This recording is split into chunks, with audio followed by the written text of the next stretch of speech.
22 juin 2022, Steve Lacy, un artiste de R&B alternatif, sort Bad Habit. Steve Lacy était déjà un artiste connu, mais ce morceau va le faire passer dans une autre dimension. Le titre va exploser à grande échelle grâce à TikTok. Le morceau sera utilisé dans 630 000 vidéos d'utilisateurs, propulsant le morceau à la première place du Billboard Hot 100, juste devant As It Was. Mais quelques mois plus tard, une vidéo d'un de ses concerts est publiée. Ok, Lacy tend le micro à la foule pour les faire chanter. Le public hurle en chœur le passage connu sur TikTok. Puis on voit tout le monde devenir absolument silencieux sur le second couplet, qui lui n'est pas du tout connu sur la plateforme. La vidéo devient virale sur Twitter. Tout le monde accable les gens de s'être déplacés pour écouter 30 secondes d'une musique en concert. Mais le problème vient-il vraiment du public? N'est-ce pas plutôt TikTok le responsable d'un tel phénomène? Après tout, ce n'est pas la première fois que TikTok est accusé d'avoir un effet néfaste sur l'industrie musicale. Alors est-ce que TikTok a détruit le monde de la musique? Eh bien oui et non. Voyons ça en détail.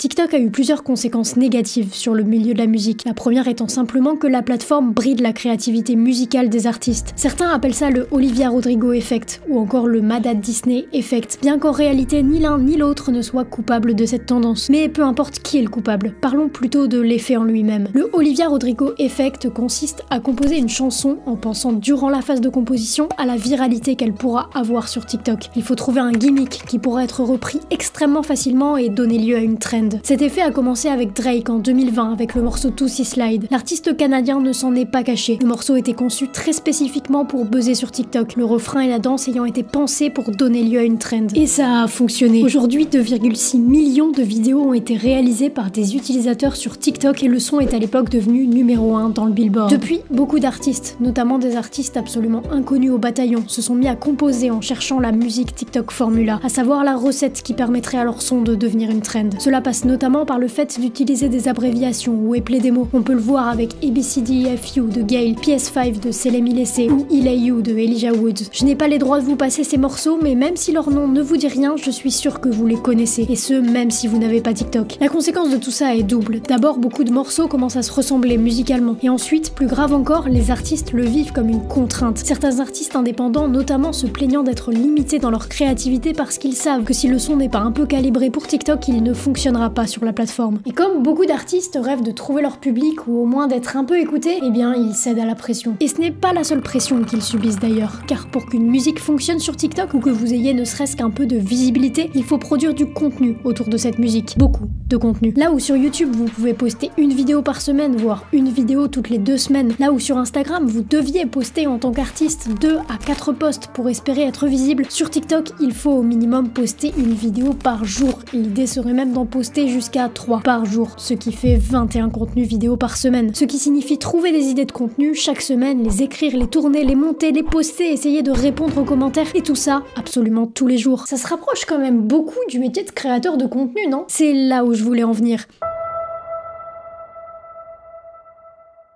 Les artistes et surtout les artistes indépendants sont amenés à faire beaucoup plus que de la musique. Et si Instagram était déjà une corvée pour certains, alors TikTok est littéralement l'enfer pour eux. Cela se retrouve à toutes les échelles, des artistes indépendants qui essaient de se faire connaître aux plus gros artistes qui se voient mettre la pression par leur label pour faire du contenu. C'est notamment le cas d'Ashley qui, avec 43 millions d'auditeurs mensuels sur Spotify, se retrouve malgré tout à devoir produire des TikTok sous la contrainte de son label. Elle avait fait une vidéo à ce sujet, expliquant qu'elle ne pouvait pas sortir son nouveau titre si elle ne publiait pas des vidéos sur TikTok. Même si cela pouvait être en effet un coup de communication de sa part, comme l'en accusent certains, il n'en reste pas moins que d'autres artistes signés en label reçoivent le même genre de pression. C'est le cas de Charli XCX par exemple. Tout ça brouille la frontière entre créateur de contenu, un métier à part entière qui demande énormément de temps, de compétences et aussi de passion, et le métier de musicien, qui consistait à la base à faire la meilleure musique possible. Alors certes, ça fait des décennies que les artistes sont beaucoup plus que des musiciens, et qu'ils doivent gérer d'autres aspects, notamment l'aspect visuel avec les clips et les pochettes, et la cadence demandée par TikTok les a propulsés dans une nouvelle sphère, celle de la création de contenu. Mais si des créateurs de contenu dont c'est le métier craquent sous la pression des algorithmes et du rythme de création qui se doit pour réussir à en vivre d'être toujours plus soutenus, alors qu'en est-il des musiciens qui, eux, doivent gérer ça en plus de créer de la musique et de créer leur univers? Le métier de musicien va-t-il carrément disparaître pour laisser place à des créateurs de contenu qui font de la musique? L'avenir nous le dira. Bon, résumons. En somme, les artistes sont contraints de brider leur créativité pour produire des musiques calibrées pour TikTok, et et sont obligés de devenir malgré eux des créateurs de contenu avec tout ce que ça implique. Mais alors pourquoi le font-ils? La plupart du temps, ils le font pour vivre de leur passion à plein temps, pour être reconnus pour leur art par un nombre conséquent de personnes, n'est-ce pas? Et est-ce que TikTok, avec tous les efforts que la plateforme demande, leur donne de tels résultats? Eh bien oui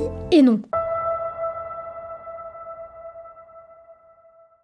En effet, TikTok permet de toucher un large panel de personnes et on n'a jamais vu autant d'inconnus exploser de nulle part et passer de l'ombre à la lumière aussi rapidement. Des morceaux explosent de partout sur la plateforme. En 2020, on compte 70 artistes qui ont une popularité sur TikTok et qui ont signé en maison de disques grâce à cela. Sauf que le revers de la médaille, c'est qu'il n'y a jamais eu autant de One Hit Wonder. Les One Hit Wonder, ce sont des groupes chanteurs ou chanteuses qui n'ont qu'un seul titre qui marche vraiment bien. On l'entend partout, mais on n'entend ensuite plus jamais parler de l'artiste en question. Ça existe depuis bien avant la création de TikTok. On peut penser à Silento avec son titre Watch Me, à Patrick Hernandez avec Born to Be Alive ou encore à Los Del Mar avec la Macarena. Et il y en a plein d'autres. Sauf que sur TikTok, c'est presque la norme. Faire un titre qui marche bien, c'est au final pas si compliqué et c'est encore moins compliqué quand vous avez du budget marketing à investir. Sauf que rebondir sur un titre qui a bien marché sur TikTok, c'est beaucoup plus compliqué. Déjà, vous vous verrez coller une étiquette sur le front, celle de TikTok artiste. Et croyez-moi, c'est assez péjoratif. Et ensuite, il y a très peu de chances que les gens sachent citer votre nom. Et ce, même s'ils connaissent très bien l'extrait de votre musique et que vous avez des centaines de milliers d'abonnés sur TikTok dont ils font eux-mêmes partie. C'est l'illusion du succès donné par TikTok. Et pour comprendre pourquoi ce phénomène se produit, il faut s'écarter un tout petit peu de notre sujet. C'est très simple. La plateforme, entre 2016, la date de sa sortie, jusqu'en 2020, avait une seule et unique problématique: acquérir toujours plus d'utilisateurs. Ces utilisateurs devaient être à la fois des gens qui vont consommer du contenu sur la plateforme, mais aussi des gens qui vont en créer. Et pour ça, ils ont entre autres utilisé deux grandes stratégies. D'abord, ils ont rendu les outils de création accessibles à tout le monde. Là où pour se lancer sur YouTube, il faut déjà un peu de matériel, une caméra, des lumières, des connaissances en écriture, en montage vidéo, TikTok est arrivé en donnant la possibilité à monsieur et madame tout le monde de créer juste avec un téléphone, en intégrant une interface de montage extrêmement intuitive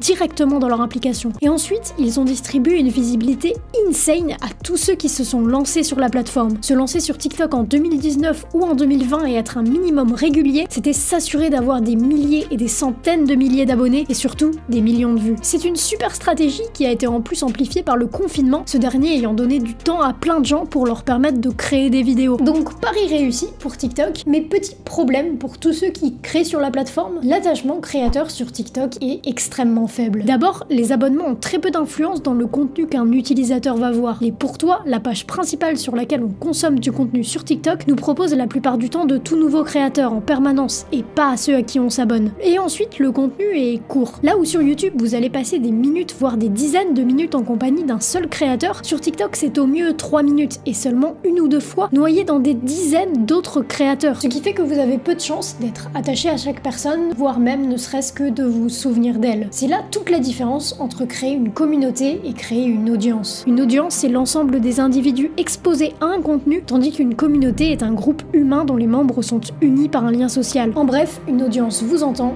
une communauté vous écoute. Au regard de cette explication, on comprend qu'exploser juste sur TikTok, ça ne signifie en soi pas grand-chose. Ok, donc résumons. Les artistes doivent conformer leur musique à la plateforme pour plaire à l'algorithme. Ils ne doivent plus être artistes, mais bien créateurs de contenu et se tuer à sortir plusieurs dizaines de contenus par mois. Tout ça pour qu'au final, TikTok ne leur permette au mieux que d'avoir une audience et un petit succès éphémère. Mais du coup, il n'y a aucune raison pour que les artistes y soient.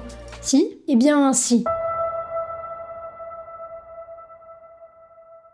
TikTok est indissociable de l'industrie de la musique. Son concept et ses origines lient l'application à l'utilisation de la musique. Et si en effet TikTok a eu des conséquences néfastes sur l'industrie et ses artistes, l'application a aussi apporté son lot de changements positifs, et pas des moindres. Déjà, reparlons de cette audience. Certes, elle a pour défaut de ne pas vous être fidèle, mais elle a pour qualité d'être d'une part gratuite et d'autre part large. Pour le côté gratuit, je parle ici du côté organique. Exploser aujourd'hui sur Instagram, YouTube ou en fait tous les réseaux sociaux, c'est complexe. Ça demande soit du temps, beaucoup de temps, soit de l'argent en faisant des campagnes d'influence ou des campagnes de publicité. Il n'existe qu'un seul réseau qui permet gratuitement de toucher une audience large, sans passer par ces canaux coûteux en temps ou en argent. Et ce réseau, c'est TikTok. Dans cette large audience, l'idée va être de réussir à rediriger les gens qui vous ont écouté et qui ont aimé votre musique ou votre vidéo vers un autre réseau, où vous pourrez passer à l'étape suivante, la fidélisation. Elle se fera par exemple sur un réseau comme Instagram ou encore Discord. Un musicien qui veut espérer en vivre doit penser sa stratégie de communication comme celle d'une entreprise. Et la plupart des entreprises entreprises utilisent une stratégie de funnel. Pour faire simple, un canal avec une audience qui filtre les gens pour en faire une communauté, qui filtre ensuite les gens pour en faire des acheteurs. Et bien c'est pareil pour un musicien. D'abord il cherche à toucher même de loin le plus de personnes possible,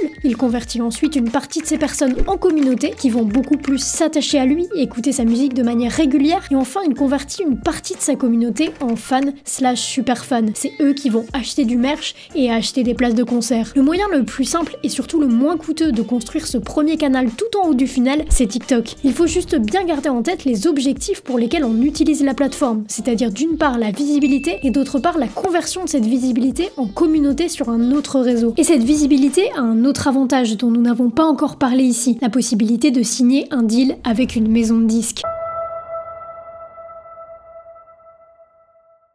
Les maisons de disques sont très à l'affût des artistes émergents sur TikTok et ont même été contraintes, dans certains cas, d'adapter un peu la proposition adressée aux artistes. Un des deals les plus proposés depuis des décennies est celui-ci. L'artiste reçoit une avance, c'est-à-dire une somme d'argent avec laquelle il peut produire par exemple un album, et ensuite il doit rembourser cette avance avec les recettes de son album. Dans ce même deal, la maison de disques prend 85% des royalties que génèrent les musiques de l'artiste, elle est la totale propriétaire des masters, et seulement une fois que l'artiste a réussi à rembourser toute son avance, il touche 15% de royalties restants. C'est un modèle dont les artistes ne sont pas forcément fans, mais jusqu'ici ils n'avaient pas vraiment leur mot à dire. Sauf que depuis quelques années, les artistes indépendants ont les moyens de faire beaucoup plus de choses par eux-mêmes, sans s'inscrire dans le circuit traditionnel proposé par les maisons de disques, ce qui fait que celles-ci perdent des parts de marché, notamment dans le streaming. Donc, notamment grâce à TikTok, les maisons de disques commencent petit à petit, pour certaines, à faire évoluer ce deal classique et proposent notamment 50-50 entre elles et l'artiste, proposant d'être comme des partenaires. Et ça peut vous paraître de rien, mais c'est un énorme pas qui signifie deux choses. Si vous êtes un artiste qui souhaite signer en maison de disque, alors une visibilité sur TikTok peut vous ouvrir grand la porte vers une signature, et notamment vers une signature d'un contrat plus juste que ce qui aurait pu vous être proposé dans un autre contexte. Mais ça signifie aussi que les artistes indépendants commencent à avoir plus de pouvoir sur l'industrie, ce qui jusqu'à maintenant n'était pas vraiment le cas. C'est ce que souligne notamment la vidéo de Vox, dont je tire pas mal d'infos pour cette vidéo, je vous invite vraiment à aller la voir parce qu'elle est géniale. D'ailleurs, cette vidéo nous donne une info chiffrée très intéressante. Sur 125 artistes indépendants qui ont pété sur TikTok, 54% d'entre eux sont restés indépendants, malgré pour certains les propositions de signature. TikTok a donc eu un impact à la fois sur l'indépendance et à la fois sur les maisons de disques, et offre dans les deux cas de meilleures conditions qu'avant pour les artistes. Et certains même arrivent à construire de grosses carrières, parfois en quasi totale indépendance. C'est le cas par exemple de Jake. Auteur, compositeur, interprète, Jake s'est fait connaître sur TikTok en 2020 en faisant faire des mash-up à sa mère. Il a été suivi par 4 millions de personnes en seulement quelques vidéos. Il s'est retrouvé même pas un an plus tard avec Charlie Puth, il a enchaîné les coups de maître marketing et 3 ans plus tard, sa popularité n'est pas retombée. Il cumule aujourd'hui 29 millions d'auditeurs mensuels sur Spotify. Et ce n'est pas le seul à avoir réussi à construire une telle carrière. Lil Nas X, Olivia Rodrigo, Sueko, Boy With You, Connor Price, pour n'en citer que quelques-uns, sont autant d'artistes qui ont su tirer à 100% parti de TikTok. Grâce à leur visibilité, ils créent des projets à succès, font des tournées, construisent tout un univers reconnaissable autour de leur musique et se rendent indépendants de TikTok. Est-ce qu'ils perdureront dans 3, 5 ou 10 ans? C'est une autre question, mais en tout cas ils ne sont pas des one hit wonders, ce qui prouve qu'un succès un peu plus réel est possible en se servant de TikTok comme d'un tremplin, puis en saisissant les opportunités présentées par la suite. Bon, après avoir exposé les mauvais comme les bons côtés, il est l'heure de trancher. Est-ce que TikTok a détruit l'industrie musicale? Eh bien, à mon sens, la réponse est non. Ce titre était juste voué à vous faire cliquer sur la vidéo. En réalité, TikTok a amené des changements profonds dans l'industrie, des mauvais comme des bons. Mais la réalité, c'est qu'on ne peut plus y changer grand chose maintenant. Et l'idée de cette vidéo n'était pas de cracher sur l'application, même si c'est visiblement à la mode. En fait, elle a plus vocation à montrer les changements qui ont opéré dans l'industrie, parce que comprendre en profondeur ces changements et les nouvelles règles du jeu, c'est pouvoir mieux les dompter et s'en servir. TikTok et le contenu court en général fait partie du futur, que nous le voulions ou non. Alors autant comprendre les règles de ce nouveau jeu pour mieux s'en servir.